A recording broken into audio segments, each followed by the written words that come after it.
Halos 3 milyong pisong halaga ng shabu ang nasabat ng mga operatiba mula sa umano'y supplier at kanyang runner.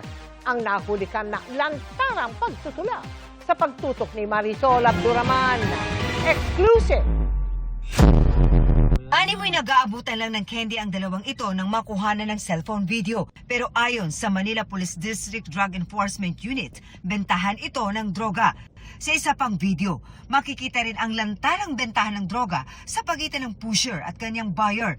Tila wala rin kakaba-kaba ang nasa videong ito na animoy nagbebenta lang ng sigarilyo. Pagkakuha ng buyer sa droga, pumesto siya at kanyang kasama, kabilang ang isang bata, sa likod na nakaparadang sasakyan at doon na raw mismo gumamit ng droga.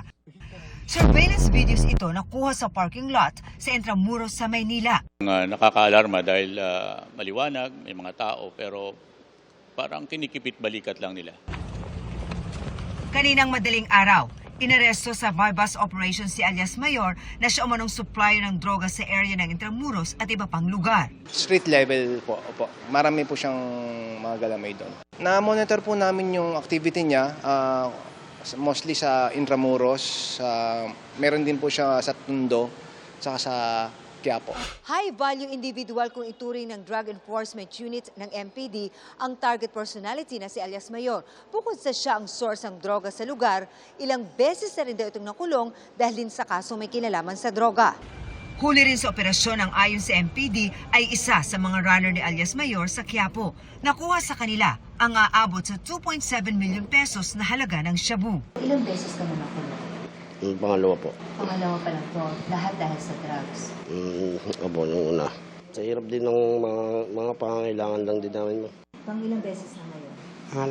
Pangalawa. Drugs din. Patuloy ang investigasyon para matukoy ang iba pang kasamahan ng mga suspects at kung saan galing ang droga. Isipin natin to kung kakalat ito sa street, gaano karami ang masisirang buhay dito. Ang mahalaga dito, may pakialam yung ating mga kababayan dito sa mga ganitong, pag nakakakita sila ng mga illegal na gawain, dapat ipagbigay alam agad nila ito. Based po sa intel report po namin, ang market po nito is mga taxi driver, mga pedicab driver doon, sa mga area lang din. Marisol Abduraman, nakatuto 24 oras.